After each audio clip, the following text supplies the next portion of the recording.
Okay, next chore or next little project will be to go ahead, change the oil and grease this thing up. I did lose that belt. Remember, I replaced the belt a little bit ago. I ran it a little bit, heated it up. It seems to be fine. I'll make sure the coolant levels and everything's okay. This is as level a spot as I got it. Now, I wasn't hot very long. As soon as it started smoking, I turned it down, but it did overheat. The water was bubbling, or the antifreeze was bubbling pretty bad. It was making a lot of noise. The engine wasn't, but the water was gurgling and stuff. So I'm gonna go ahead. I know it overheated. The temperature meter was pegged. I didn't notice it till the steam because I was running the backhoe. So once the steam started coming out, I stopped immediately. But I'm sure it heated up the oil. Any type of oil over temperature can degrade the oil a little bit. And I like this machine, and I want to keep it running well for another 10 years if I can. So I'm going to go ahead and change the oil. I was planning on anyhow. I was actually planning on taking it to my house where I have a garage and the tools and nice level and a nice floor. But things don't always work out as planned. But it's not a big deal to go ahead and change it here.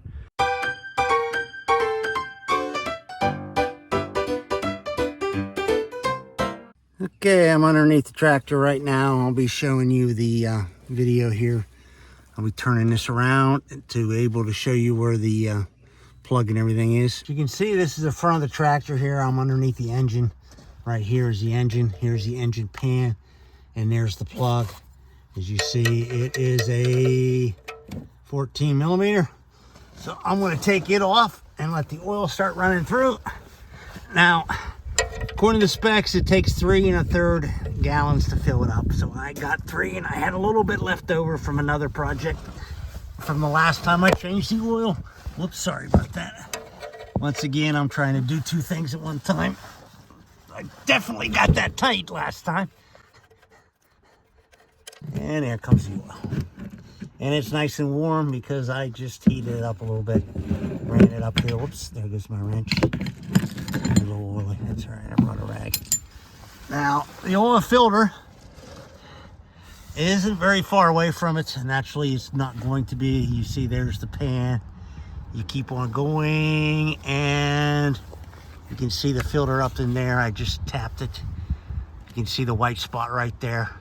I'll have to dry my hands off and try to twist it off. Right there's a better view of it. But I'll take that off. Okay, first things first, I've got to put the oil filter back in. I'll take the plastic off. And you want to lubricate this ring right here. You want to lubricate it with some clean oil. It will just seal up better. It won't bind up. It's hard to see exactly where it goes, but you certainly want to get in the right spot. It just has to be a good hand tighten. Not overly tight, but it tightened good.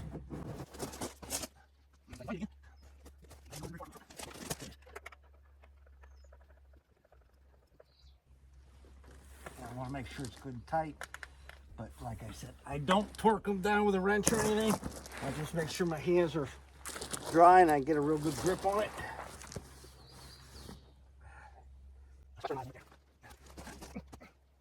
Like I said, this isn't the place I wanted to do this, but I have a lot more work here to do yet. So I won't be taking it home quite as soon as I thought. I started a new wall up here.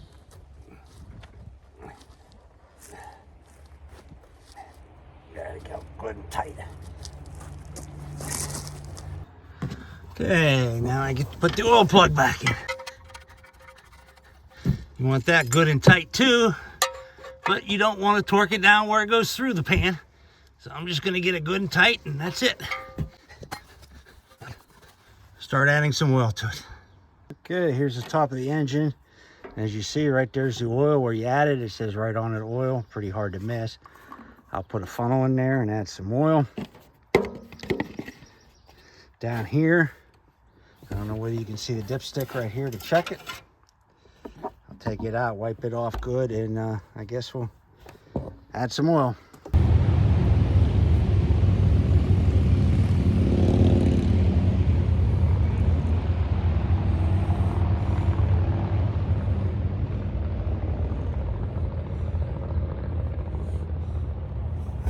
Here's a jug I had from the last one. I had a little bit left over, so I add a couple quarts.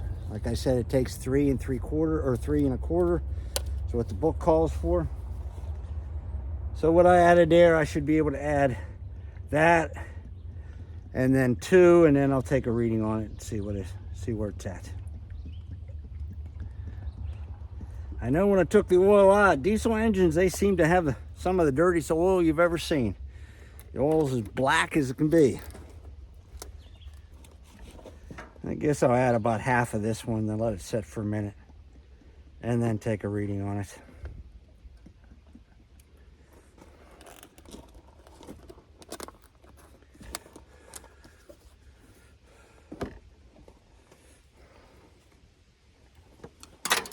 Oops.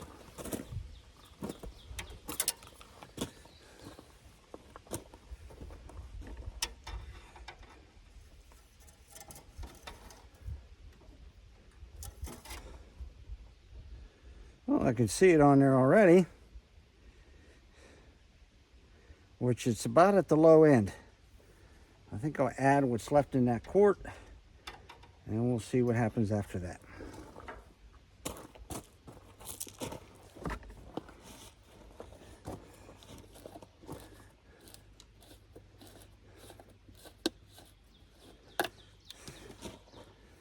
I don't want to over add, so I guess better to be safe and careful. Go ahead a little bit at a time. Now, losing oil or anything hasn't been a problem in this, and considering it's as old as it is, that's not too bad. I do lose a little bit of hydraulic fluid on it, but not very much. I mean, it's 14 years or 13 years old, and having a little bit of a hydraulic leak here and there is not so bad. I mean, you even lose any on the cylinders because it coats the cylinders every time they go in and out. So you're always going to be losing some hydraulic fluid. It's not like I have a major leak and I have to fill it up all the time.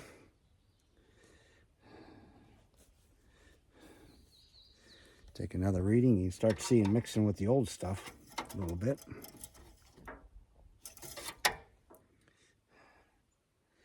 I don't know where you can see it, but here's the low spot way down here. Here's the high mark, and I'm about right in between there. I think I'm going to fill up a little bit towards the high and use whatever I have left up in there.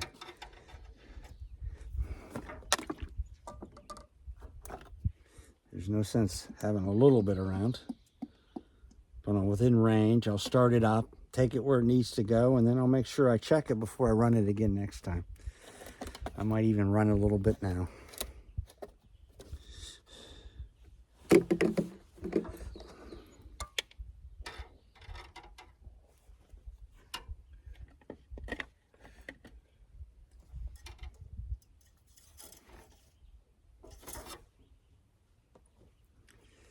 There you go, that came out good. I don't know whether you can see it.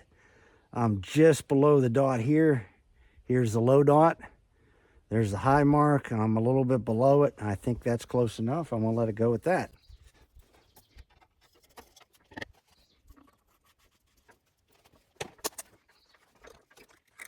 Still good on antifreeze.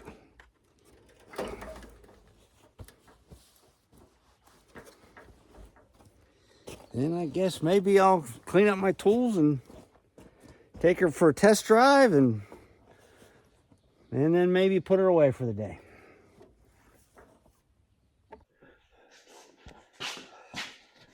Okay, today I am in my workshop at home. I changed the oil in this, as you've seen on the earlier video. I had this grease gun up at camp. It wasn't pushing through good enough, some of the hard ones, so I kind of quit. And I waited. It's been about a month later. I brought it home to go ahead and do the greasing here. I seen there was a couple fittings that I was having troubles with too. I may have to change the Zerks. So I guess we'll get started. First one I'm doing, as you can see, is the backhoe. And you want to get every joint. It's not hard to grease something. You can see where every joint is. I usually just put a pump or two. A lot of these I got last time. So I just need to, till I see something come through. Doesn't have to be very much, but I do want to make sure I get it good and greased. Grease is important there. There we go. Last time the backhoe wasn't too bad, but you see I had to push it through on that one. There's getting some dirt and stuff in there. So the other one, with the hose the way it was, didn't want to always push through. But this one is much better for this application. And like I said, next joint.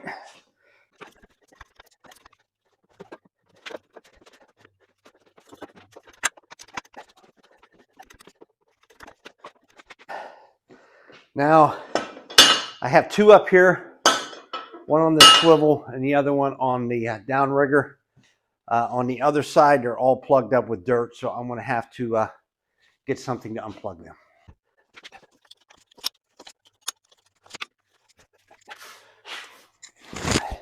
Ouch. Figured that was going to happen, but I have to have it down because of my garage door. Oh.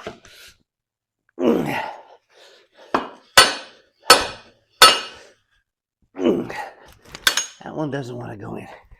That one did.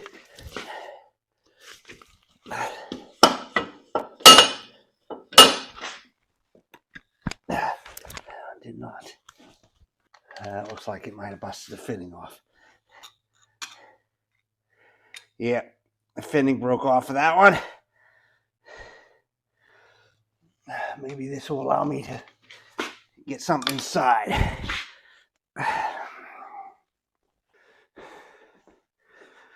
Well, I did get the old broken piece out with this easy out here. These are handy to have. I use them all the time. I still gonna need to buy a new fitting. Tried to put the old one in. There's not enough threads back left on it. And I don't want to ruin the threads that's on there. I don't know. Seems like it's stuck that way. I might want to pop it that way some. It flops, but there we go. Let me move this around a bit. I might have to take it all out and clean it.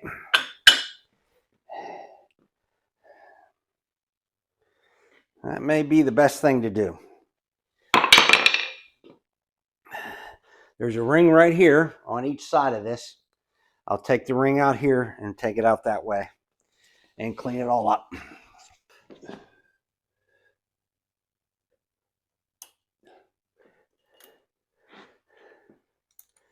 And here's the snap ring that was on it. As you see, this is one of the reasons why I bought this home when things weren't greasing quite as well as I wanted it to, because I have tools here that I don't have at camp. So what we'll do is we'll take this out. That way we can clean it all up.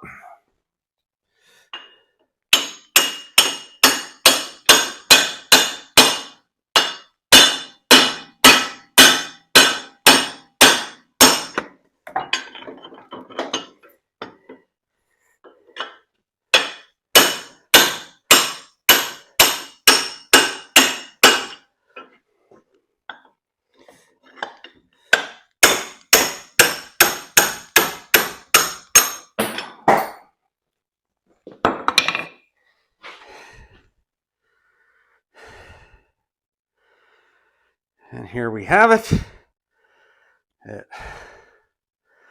We'll clean it up and see why grease isn't getting where it needs to go. As you can see, here's the pan I took out. Popped it out of here. Took the snap ring off this side. And the grease goes inside the middle there where the grease fitting is. And then it should come out this hole right here. And as you see, it's plugged. So that's what I got to clean out. Okay, pin has been cleaned and I'm now reinserting it. It's got to go back into the same spot. I've taken the rod out and I'm going to line it up and see if I can get it in there. It should go in okay.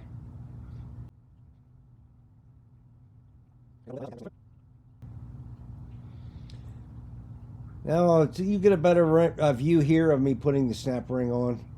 I had to clean out the grooves on the shaft itself. It's a little bit dirty, and I wanted the snap ring to fit nice and tight. I obviously don't want to lose the snap ring while I'm working and have my pad there fall off.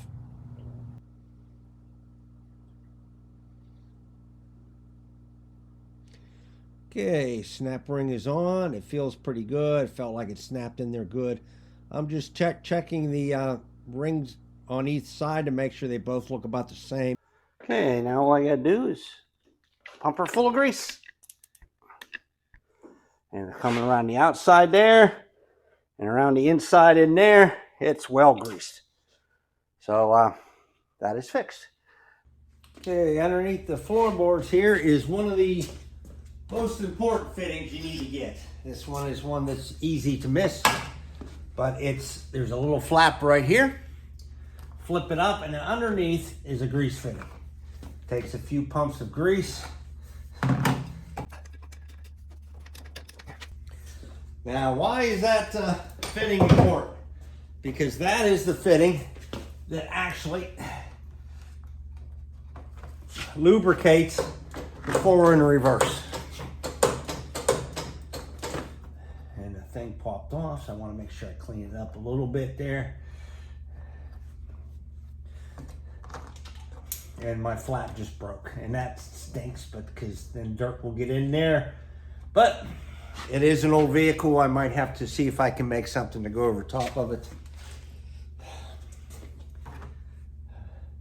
But there it is. There you go. Looking straight down onto it, you can see the fitting right there. Okay, here's the deck of the Kubota still. I went ahead and took the cover off. I wanted to make sure that it was clean underneath it because that's such an important grease fitting there. Now you can really see the fitting itself underneath there. So make sure you get it. As you see, when I squeeze it, I've got a little bit of grease coming out there. Okay, I'll start greasing up the bucket. Same thing, wherever you see a joint, there should be a grease fitting. There's one there, one there, one there.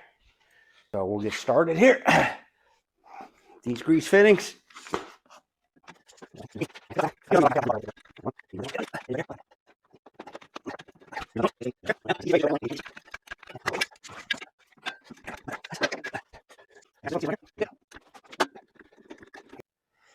And it's down into here. Like I said, sometimes you have to look for them. They're there.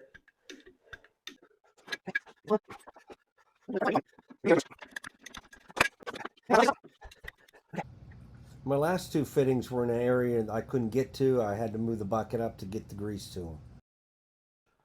Okay, this is the old man with the plan. And as you can see, I've got some maintenance done on this. I had the oil change done at camp. I did the greasing down here. I replaced the Zerk fitting. Proper maintenance of your equipment is vital to maintain the life of it and maintain its functionality. I mean, let's face it, these things are such large investments. You certainly do not want it to break prematurely. And also you learn some things while you're doing it, because I learned that this little flap here is for the grease fitting. I was always taking a lot out, and then I found that little flap, which is hard to get up, but it is there. I am trying to help out. I know this is just a beginner lesson. I know that most people that have these tractors do know how to maintain them, but maybe I caught something you missed, and maybe you can put in my comments on something that I missed to help me out, because I am no mechanic professional by any means. I just kind of go along. I do learn as I go along, so it's kind of a learning experience. I get to know the equipment better.